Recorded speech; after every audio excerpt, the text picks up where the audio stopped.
Yeah, so I will show some of the results on this spectroscopy with in transmission.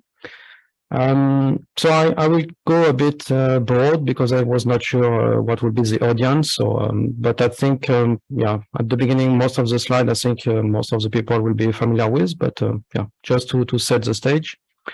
So let's start. The question we ask ourselves and we try to answer with this technique is related with this digital revolution. So you might know that in around the year 2000, for the first time, humanity had recorded more digital data than the analog data. And you can see here the trend line of this, the amount of data for the analog and digital as function of time. And about year 2000 is this break point.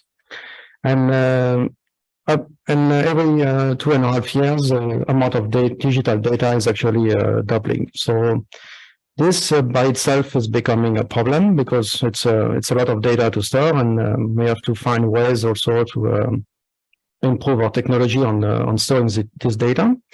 But this is not the only thing. The other aspect of having so much data is actually to make use of this data. We have to do some computation, and this also there are also some limits. So here you can also see some timeline of the different measure of how efficient we can process this data, from the number of transistors to frequency of the CPU and so on. But one of the main bottleneck at the moment right now is this the power that we consume to actually do any computation. And it actually become a significant part of the electricity that is produced. So 13% in 2013 will be just for to make use of all this data that we are recording. And as a scientist, for sure, we cannot immediately solve this technological problem, but we can ask some question. And the question we can ask is, what are the fundamental limits? So in terms of storage, it will be how small we can store this data. On terms of computation time, it will be how fast can we do a logical operation. And maybe the most important question is in terms of energy efficiency, energy consumption, how efficient we can do this computation. And to address this question, if we take now a look at a piece of material in the solid phase, we can decompose the system into different reservoirs. We will have the electron, we will have the lattice, and we will have the spin. And all these degrees of freedom in equilibrium interact with each other and are at equilibrium. But if we want to do a computation, for example, we are going to change this state. And for example, if we want to investigate how fast this process can go, we will, for example, excite the electronic system or the sample with a femtosecond optical laser pulses, and then we will try to follow how the lattice and spin respond to this impulsive change. And that will tell us maybe something about the time scale of things that can happen and how efficient in terms of energy they can be as well. And so this is the excitation, but then how do we probe this lattice and spin electrons? So there are different ways. Here I will only restrict ourselves to the soft X-ray absorption spectra. So what we do in the soft X-ray range, so if we consider a core level of a particular atom in this sample, and if you tune the X-ray energy to the particular resonance, we can just excite this electron from the core level to some empty state in the above the Fermi level. And in the solid, in the condensed matter, this empty state will be will have signature of different ingredients in your sample. For example, a different lattice structure will end up with a different band structure reflected in the density of state of the electrons. So we can see lattice as well. And also the magnetism, as I will show much later in the talk, can also have some imprint in this in the density of state that we probe with these excitations. And so that's why we are interested in recording this absorption spectrum.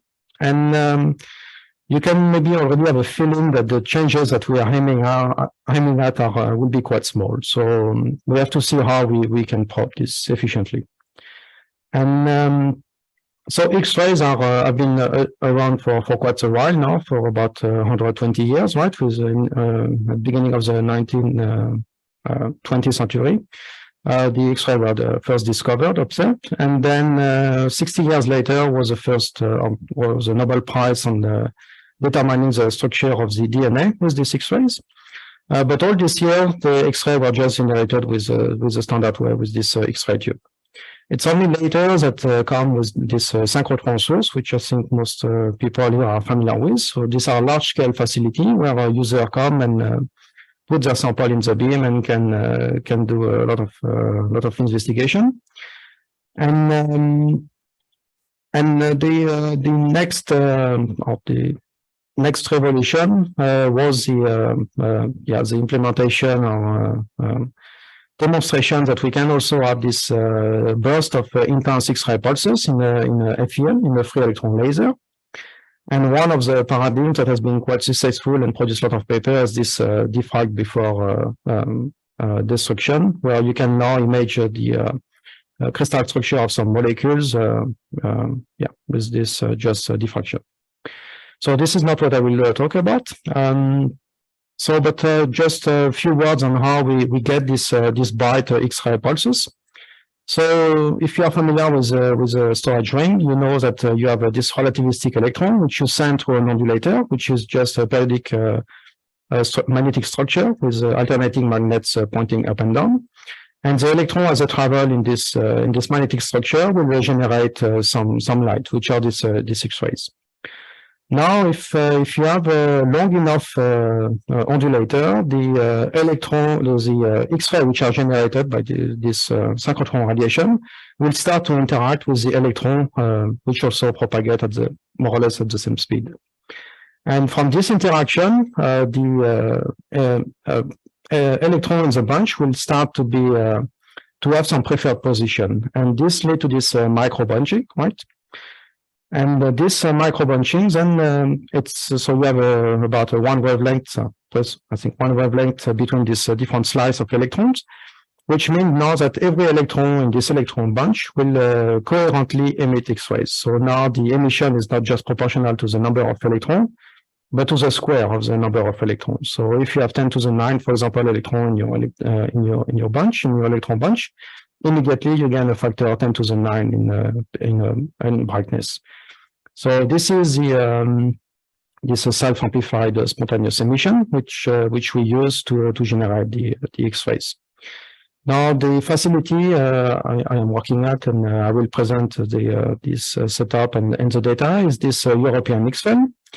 It's a project which started in 2009 with the plan to design, to construct, and to operate this facility. There are 12 countries involved, which you can see the partners there, with two main contributors. One is Germany, that provide about 57% of the cost, and Russia, which provide 26%, and the other shareholders are between 1% and 3%. The construction was 1.2 billion euro, so quite expensive, and the annual running cost of the facility is short of 200 million euro per year. And I think the plan we have, and when we are fully in operation, which we are close to, will be to provide to perform about 100 experiments per year. So you can see that one experiment here costs about 2 million. So that's the whole project. The facility itself is located in north of Hamburg.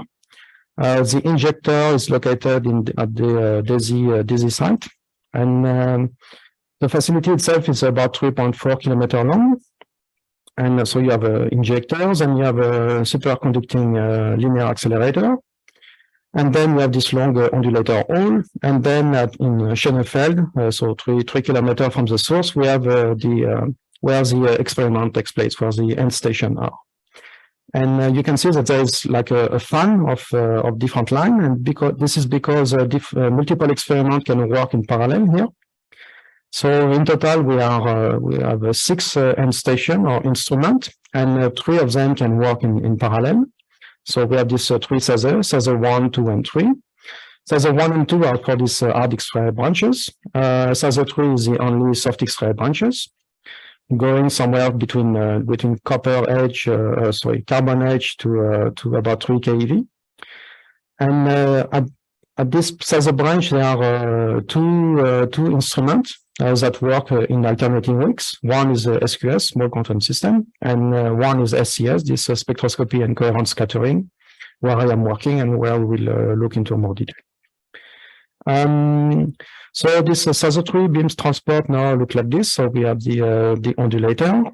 We have the first measurement of the intensity of the X-rays. Then we have a monochromator, and then the beam is sent through to the instrument edge.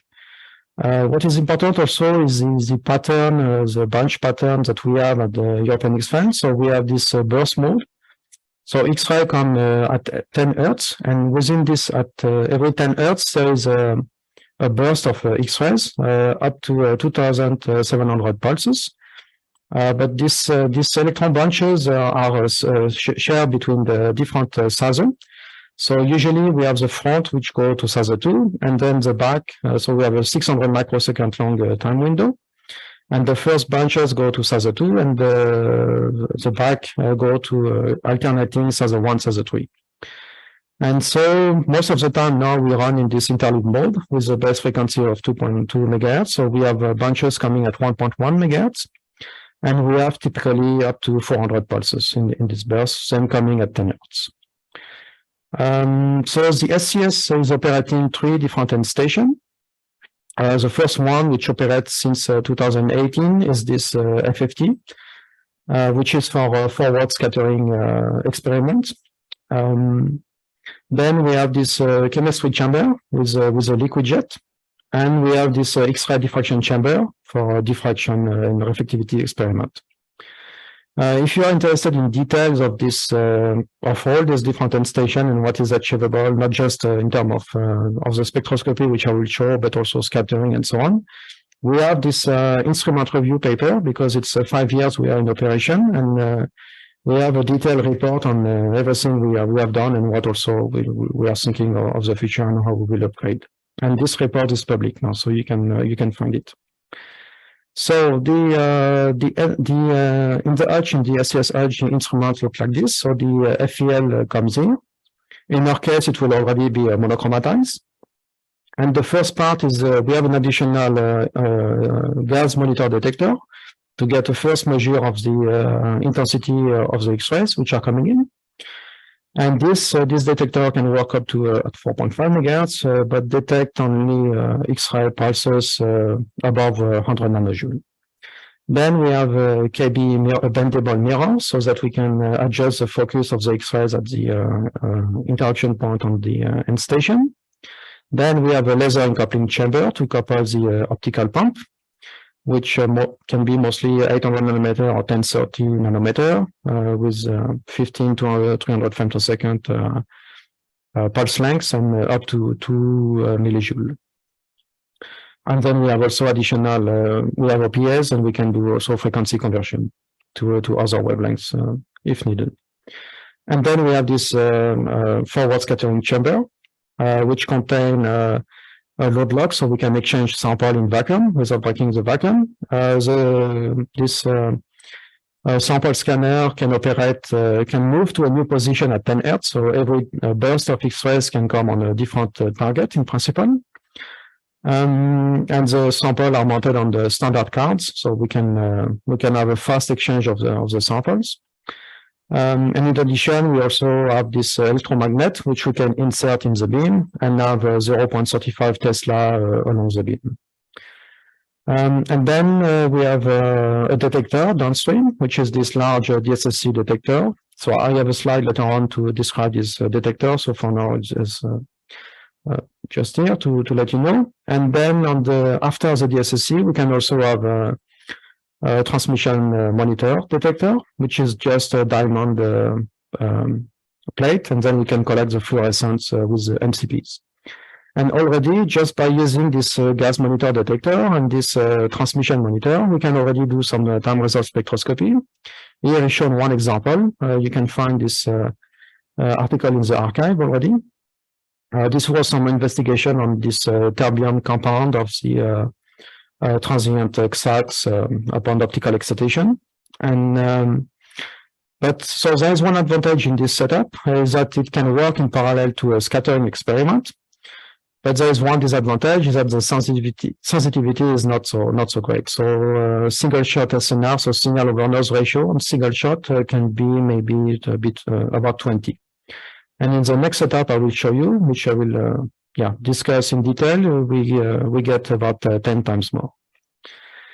So the DSSC detector is the detector that we use also for this, so mostly for a scattering experiment, but we also do a spectroscopy with it. So it's a tile detector. You can see here a picture. It has 4 quadrants, and each quadrant is composed of 4 modules, and each module is composed of 2 sensors.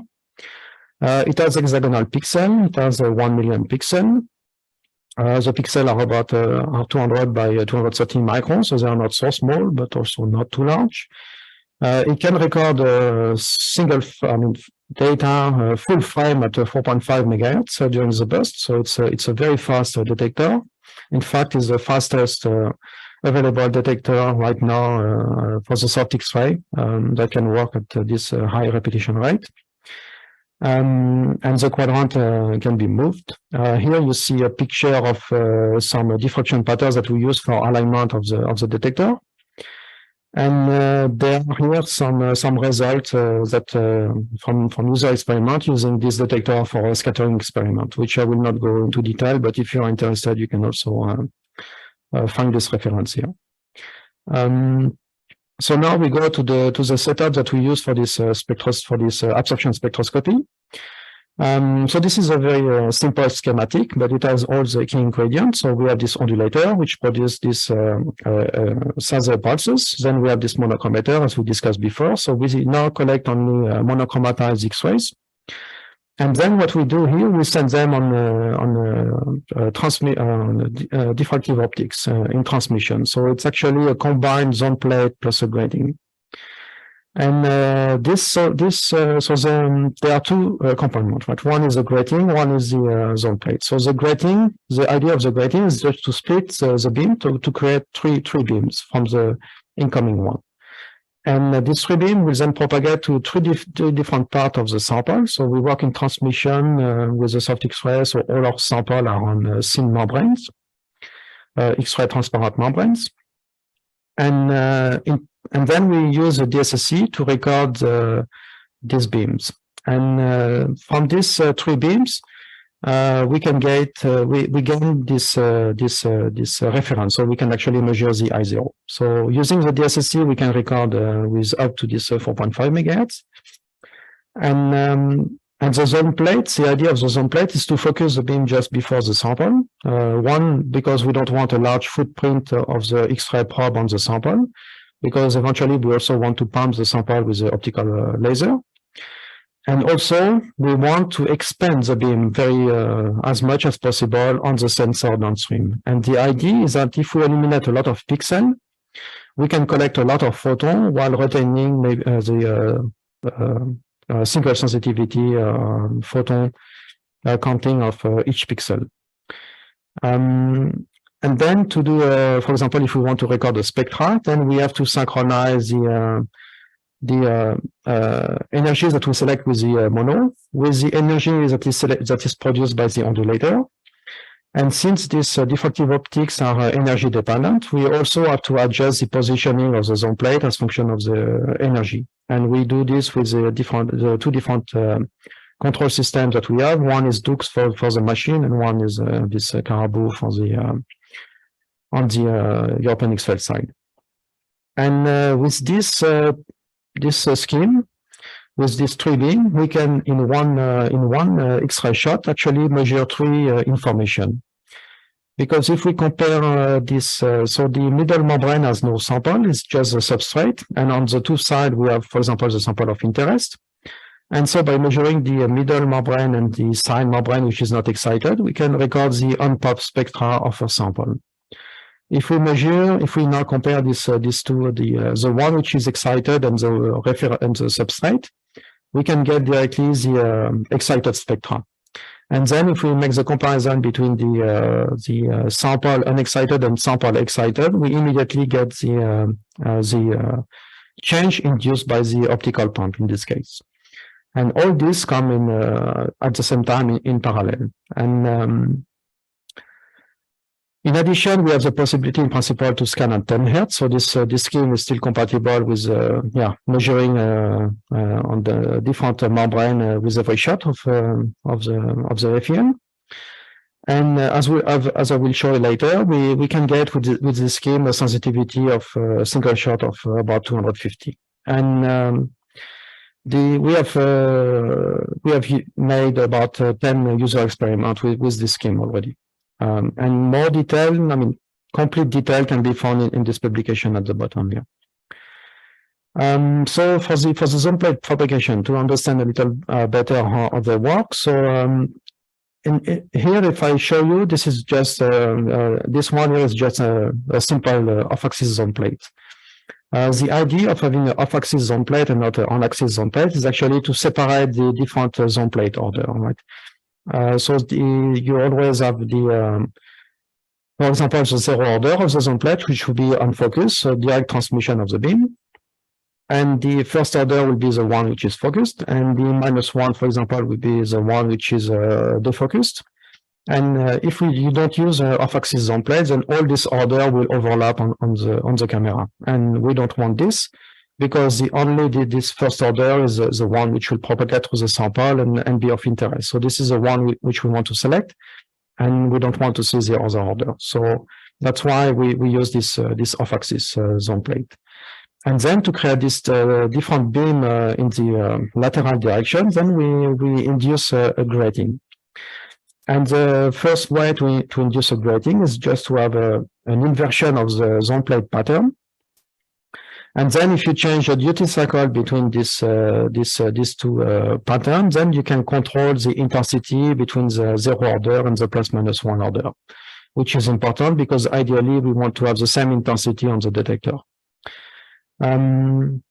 But this is not the only way. You can also have a gradual shift of the pattern. And the advantage of doing this is that you can keep the duty cycle to this 50%. So you don't have to make this very tiny structure here.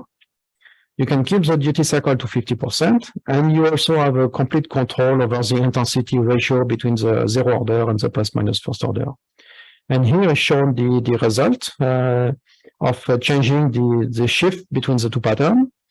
So if you start with a shift of 0, which is basically this case, you have a normal zone plate, no grating, and you end up with only this zero order here of the grating. And if you then induce this shift pattern, you can see that these two other beams start to appear and get brighter and brighter. And eventually, if you go to this inverted shift, you end up with only this ± first order and no intensity in the zero order. So just from propagation, we have a complete control over the intensity in these three orders. So now looking more into the data that we collect, this will be, for example, an average image that we see on the detector. In this case, it's important to know that there is no sample in the way. So in principle, we know the transmission, it should be 1, and the absorption should be 0. But you can see, actually, if you look, you see that, first of all, the intensity is not homogeneous. That's probably from the fabrication. The ratio was not properly optimized. But what is more troubling is that you see, if you look going to the right here and going to the left, you see a decay of intensity. And that's actually a problem. And this is better visualized if we now divide this beam images by the image of the middle beam.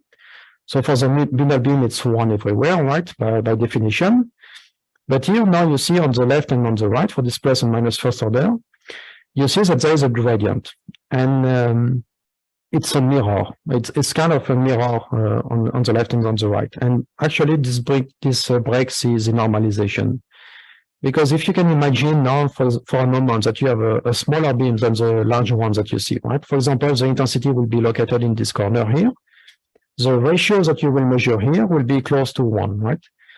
But now the ratio that you will see here, which is if you are looking at the minus first order, you will see a ratio of 0.5. So this means that you are not measuring the same transmission on the left and on the right, although you have the same, you have no sample in the beam.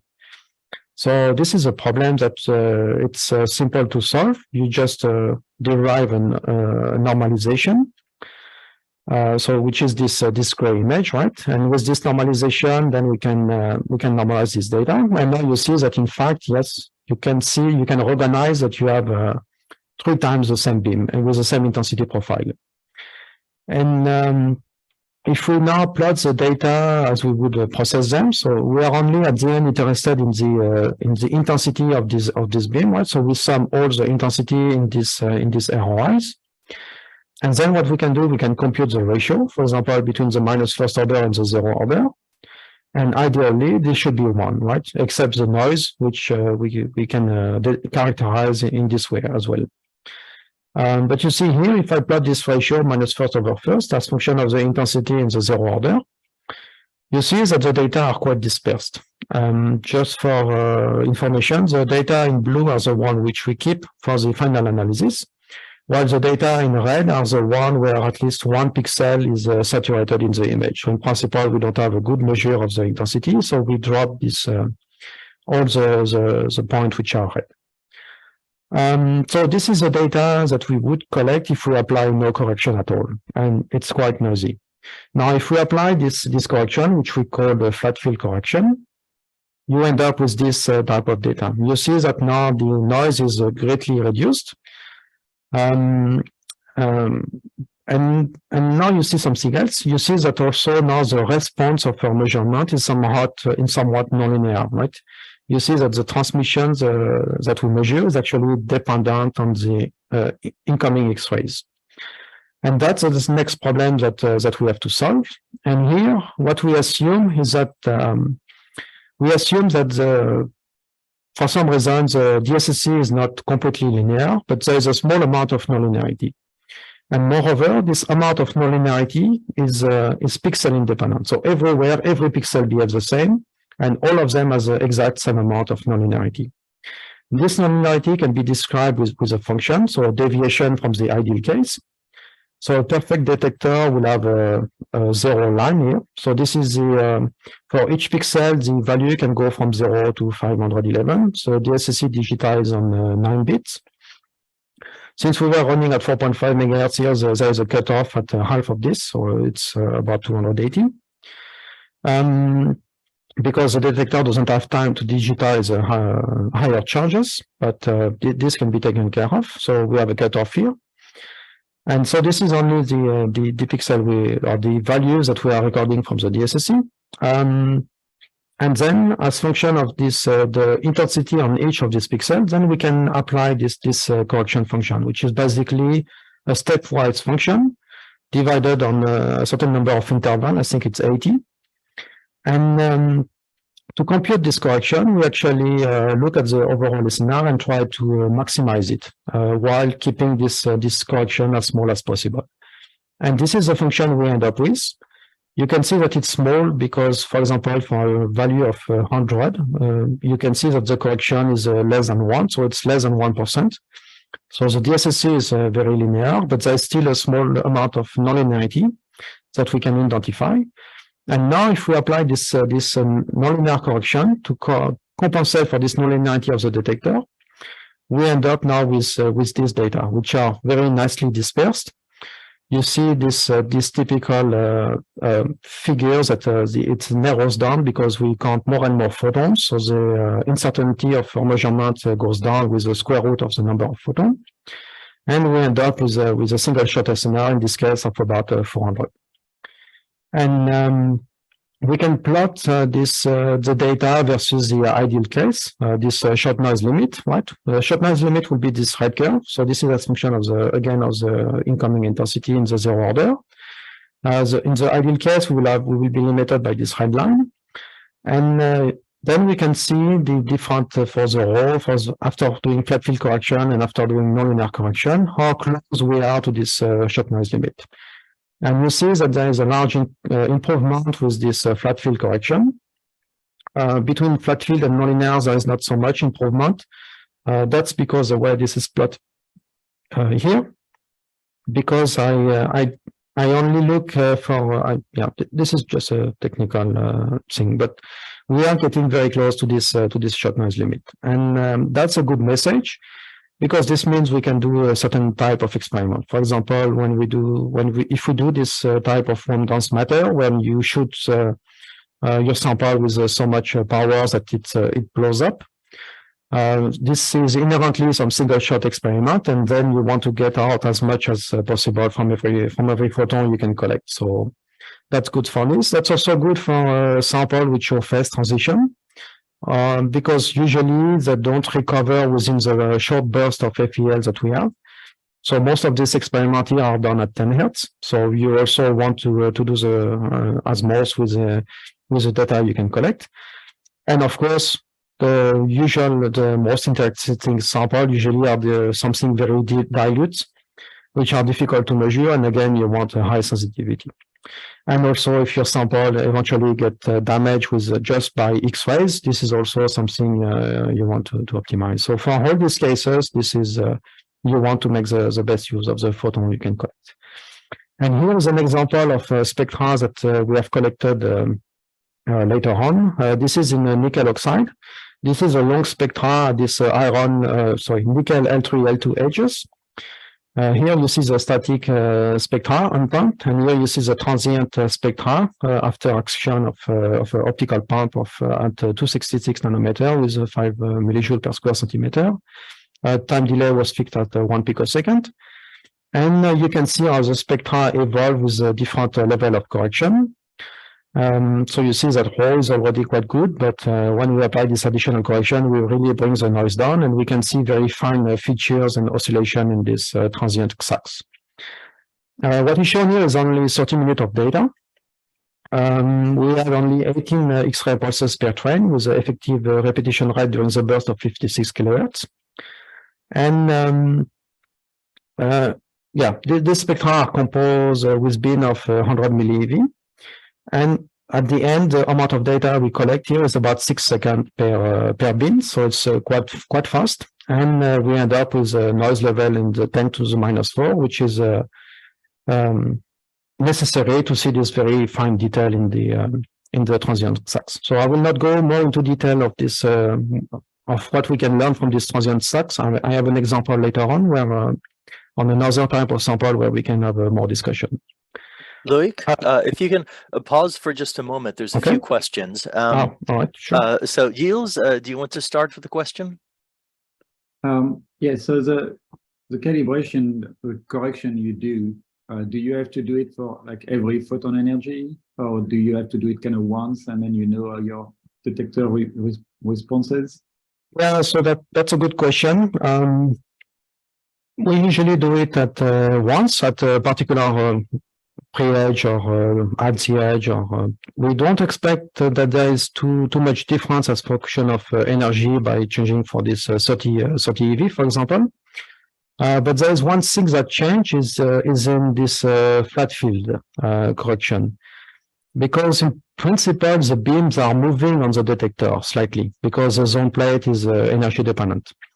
And this means that in principle, this flat field, we should also move them together with photon energy, which in principle we don't.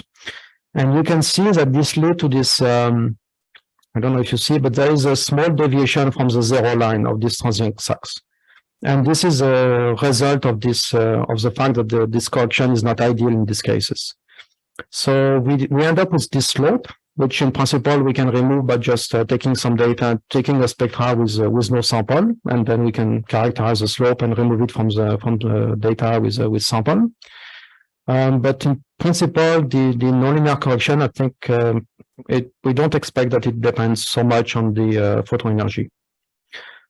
But yeah, it's something we might investigate in the future. Okay, thank you. Christian, you have a question? Yes, I was wondering what's the advantage of using this zone plate combined with transmission creating optics instead of just the transmission grating and then using KBs to focus? In principle, you can just use a grating, and so the advantage of the zone plate is that we can put it closer to the sample, so have more divergence of the beam after the sample. So because the focal length is shorter, we get more magnification downstream of the DSSC. So the detector is still 5 meters after the sample. This is as far as we can put it. There is no space after in the hutch, but yeah, we want to illuminate as many pixels as possible in a continuous area. So I think just with a KB that will not be possible. Thank you. I have one more question. What is the mechanism for the nonlinearity? Is it pile up or uncertainty in response function or memory from previous shots? That's a very good question. We believe it's in the analog to digital converter in the detector, because it's for all the pixels the same. So it's not so dependent on the gain, which can be configured differently for every pixel. I think the last conclusion we had was that it's probably in the digitizer. It's below 1%, so it's very difficult to characterize this beside using this technique. Actually, so it doesn't actually depend on count rate or anything like that. It's intrinsic to the electronics. I see. Okay, thank you. You should continue, please. Yep. Okay. Right. Good. So. Yes, so here in this data I showed you that we are only actually using 18 pulses, X-ray pulses at 56 kilohertz, and you might wonder why. Because in principle we can have 400 pulses at 1.1 megahertz, and if we could, we would get better data.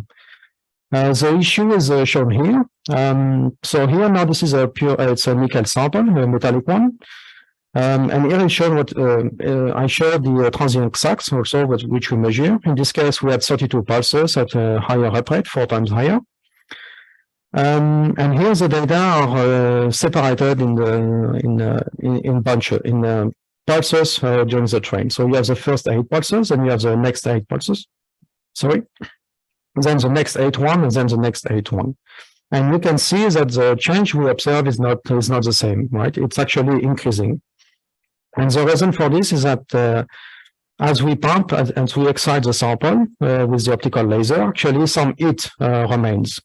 And this accumulates over the train at this within this 600 microsecond time window where we have this pump probe sequence. And this is a problem in this X-ray transparent thin sample on membranes, because it's only 2-dimensional, the heat dissipation, so they don't cool down fast enough. So we are limited in the number of pulses that we can use. We try to change the sample stack. So here these are all nickel sample. As a proxy to see the heating, we compute the integral of the absolute change in XAS, which is related to the temperature of the sample. And you can see as function now, I've plotted as function of the number of pulses in the train, and you can see that for all the cases we have a linear slope, so it's continuously accumulating heat.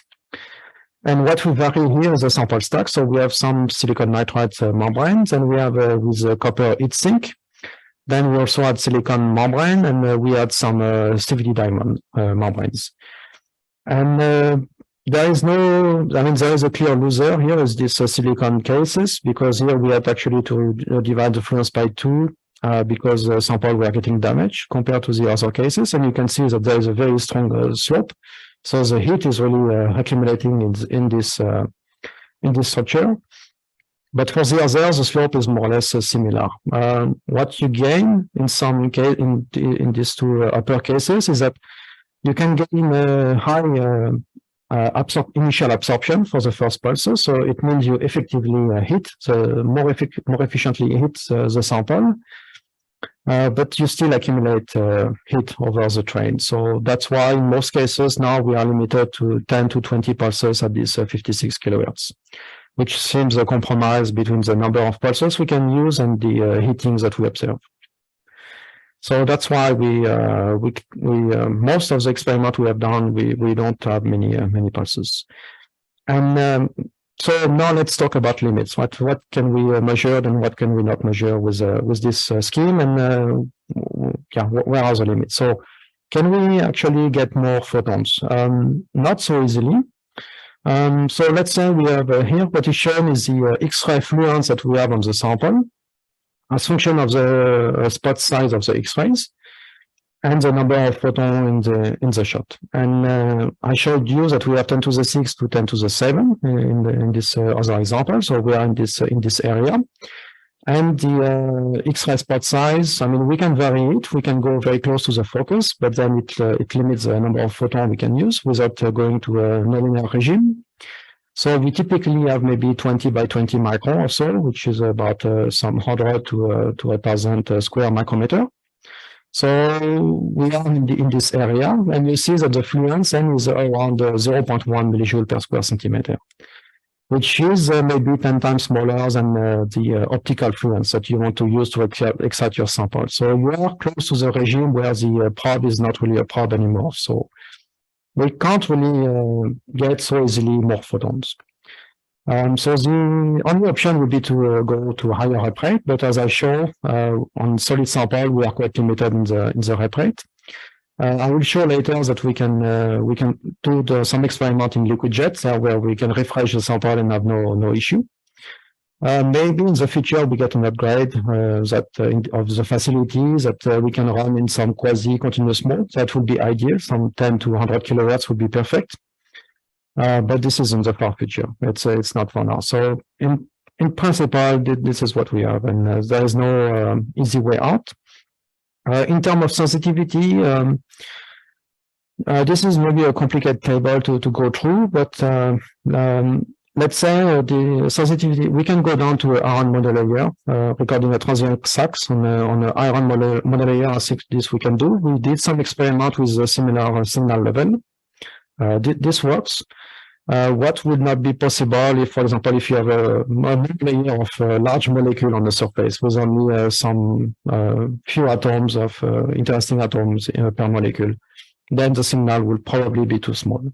But we did some maybe 10 monolayers of molecules on the substrate, and this we had enough signal because the change were actually large, about 100%. The XAS was completely changing. So, but that's more or less the limit at the moment. In terms of time resolution, we are using a monochromator, which is not compensated for timing. So we have a stretching, which is maybe 20 femtosecond. If we don't, yeah. So that's about the time resolution at the moment. And the optical lasers, maybe we can go down to 13 femtosecond. So yeah, that's about the limit in terms of time. And then one of the things we wanted to do for a very long time is open this to actually do XMCD, so X-ray magnetic circular dichroism, and maybe even also X-ray magnetic linear dichroism. Unfortunately, we don't have circularly polarized X-rays from elliptical ondulators. They are being installed and commissioned, but there is some issue with them, so we cannot use them at the moment. But in principle, we have this magnetic field which we can apply, and we can also replace this sample scanner for some things and for cryostats that we can cool down to a 15K. So in principle, we are ready to do XMCD, time resolved XMCD, but yeah, we are waiting for this afterburners to be operational.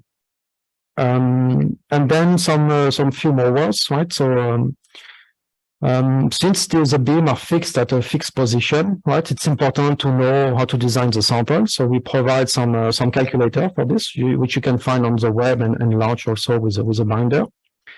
And also we can provide user with membrane. If you apply for a proposal and it gets accepted, we can also provide you with substrate. So you can make your sample on this substrate, and we can make sure that they will work with the true beam geometries that we have. We also have a complete set of offline analysis tool to process all data and get compute spectra and time resolved traces.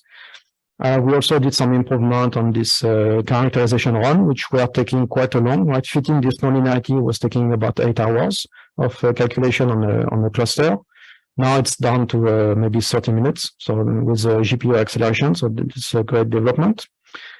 And also we provide in principle, the amount of data we generate is not so high. So we can, and the calculation are not too complicated to get to this finalized data. So we can do everything online. And we can, in principle, produce here is some oxygen spectra, the KH, and the transient size. We can do this all online while we are taking data. And this is a management, so there are work of a lot of people. So we started this idea of using the plate with Martin Bay from DZ and Bill Schlotter from LCLS. Then we had two community proposals to start this experiments here at SCS. One was this nonlinear X-ray with Martin Bay, and one was this optical pump probe with Andrea Enchola. And the zone plate are manufactured by PSI with a group of Christian David.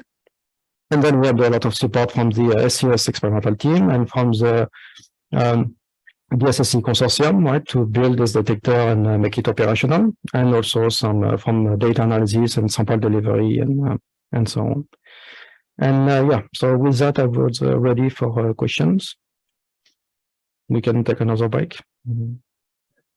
Thank you. That was terrific. Linda, you had a question? Yeah, it's a really nice presentation.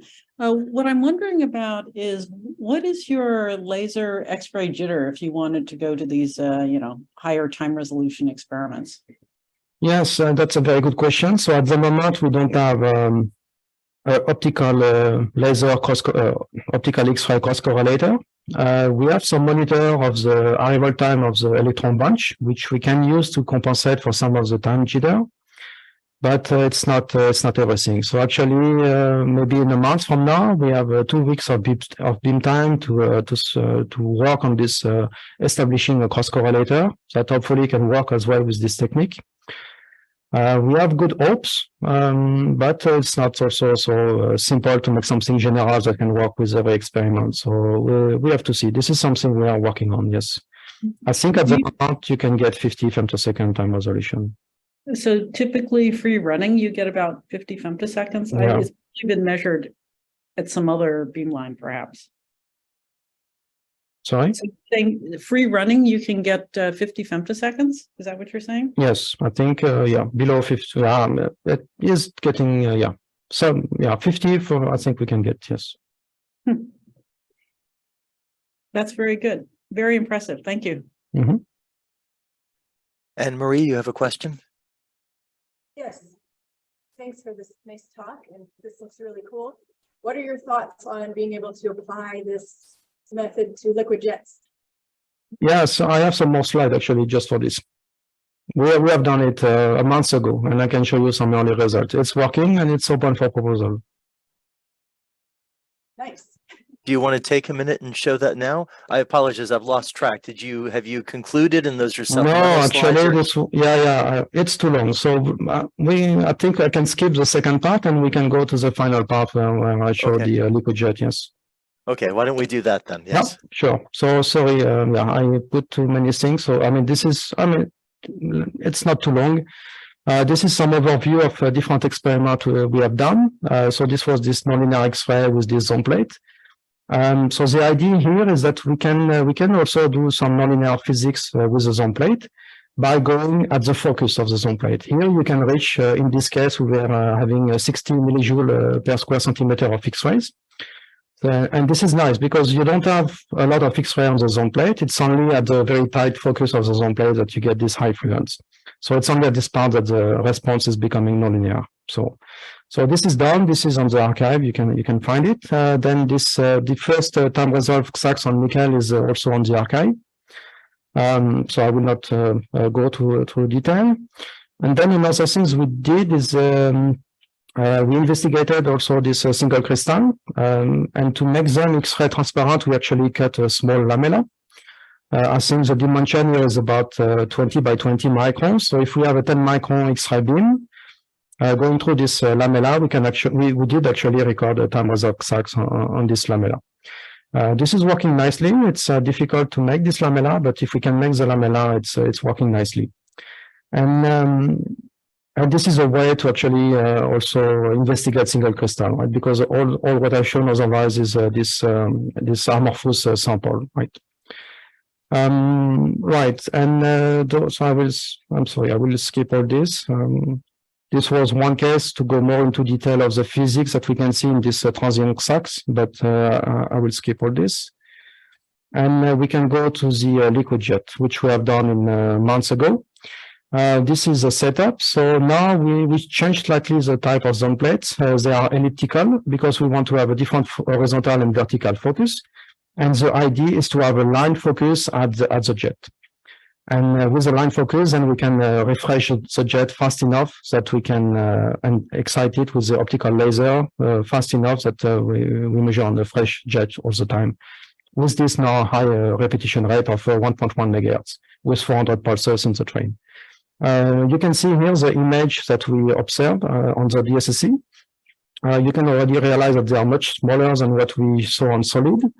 And the reason is it's an issue that we hopefully can solve next time is because we have a DPS in front of this chemistry chamber, and the all are actually very small and very difficult to align. And this alignment was manual, so with the beam time we had no time to align it more properly. So the beam is clipped on every side by this DPS. That's why we have this small beam.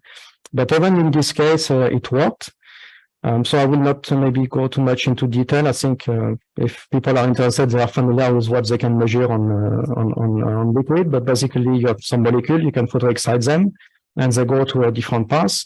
And the idea is, can we, and if you have a transition metal as a ligand, and you do the soft X-ray absorption spectra, you can hopefully identify the different state that it goes through as function of time. This was some previous study done at synchrotron with 100 picosecond time resolution, but here we have a sub 50 femtosecond time resolution. And what I show here, this is on this iron bipyridine, which is just a compound. I'm not familiar, I'm not a chemist, but I think this is familiar. People are used to measure this just to have a good signal. It's a very well-known system. And here you can see the transient sacs that we measure on this system at 2 different time delay. You see the change in shape because first you have a reduction on the peak at L3, and then some pre-edge feature appear later on. And then you can do time traces like this, different energy. You see this again, this time delay between the different energies. And what is important here is that one of these time traces is 20 minutes of data. So this was working very well. And this was for this 30 millimolar in water of this iron bipyridine. And then we also went to something more dilute with also a smaller change in sacs, this cyanocobalamin at 7 millimolar. And here I just show one-time traces, again, some 20 minutes of data. You see now that the scale is 10 times smaller. So on this scale, we will be in this 0.1 here. So we can resolve the transient and see the 2-time scale and so on. And yeah, these are the people involved in this investigation. I will go quickly because I just want to show this as well. Now, this actually we have a call for proposal open right now. You can find all information on the SCS webpage, and you can contact us at this email, scs@xfel.eu. Deadline for proposal is 11th of May, and both the FFT and the chemistry chamber are open. So for both this spectroscopy setup are open for user for proposal. Deadline 11th of May. Thank you. That was wonderful. You have so much happening with the beamline. Anne-Marie, did you have a follow-up question you wanted to ask after seeing the liquid jet data? You're good. Yields, do you have a question? I do have one. So you make this line focus for the X-ray. Do you also make a line focus for the laser? At this beam time, we are short of time, and the line focus didn't work so well. So we didn't actually, and the relaxation was fast enough that in principle the sample recovers. Mm-hmm. So this was not necessary in this case. In principle, it's just a matter of using cylindrical lenses, and we can have a different horizontal and vertical focus and adjust it. But we didn't have enough time to set this up. So in principle, it should work. Yeah, we haven't done it yet.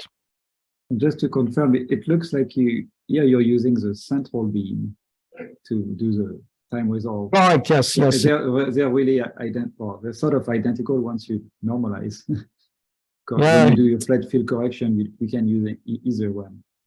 Yes, So yes, it's flexible. In principle, but there is a reason here that for the liquid jet, we put the liquid jet in the middle and not on the side. It's because we can tune the intensity between the middle beam and the two side beam. Ideally, on the detector, you want same intensity for all the beam, but the jet is actually absorbing quite a lot, the liquid. So we had the jet thickness was about 1 to 4 micron, which is about 1 to 2 absorption lengths. And we had to compensate. So we designed the zone plate to compensate for this absorption in the jet to end up on the detector with the same intensity. And this worked very well and gave good data. So that's why we put the jet in the middle. Okay. And we have another question. So at some reason, when I first saw you were using a zone plate, I was thinking, oh, you're actually dispersing the beam on the detector, the spectrum. But you're not. You're using. We are not. Yep. We are using monochromator. Yeah. Is there any plan, or is it even possible to use? It's we are thinking about this because there is a big limitation of using the monochromator before the sample is that we stretch the X-ray pulses. So so in principle, we can have very short X-ray pulses, sub 10 femtosecond, few femtosecond, even maybe lower. The optical laser, we can have 13 femtoseconds, so we could go towards this very short time resolution. But of course, if we use the monochromator and we stretch the pulse, then we are limited. So we are thinking in this direction of having a monochromator after the sample. And then the scheme has to be quite different. Very interesting. One question from me. On a very early slide, you showed that there was still a branch of the XFEL that hadn't been developed into possible end stations. Correct. You don't have to go back if you don't want to, Okay. but I was just curious, what are some of the ideas for continuing to populate the scientific capability? That's a very good question. Honestly, I don't know. There were some workshops to discuss what was going there, but I haven't followed up. I think it's still open. Okay. So yeah, that was it. Yeah. 2 branches that will be populated. Yes. Very good. All right. We'll remind everyone that May 11th is the deadline for proposals. Yes. For getting science, and no doubt proposals for using the open branch will be on a longer timeline, but everyone should be coming up with their best ideas. And thank you again. It was a terrific talk, and yeah, we'll stop the recording now, and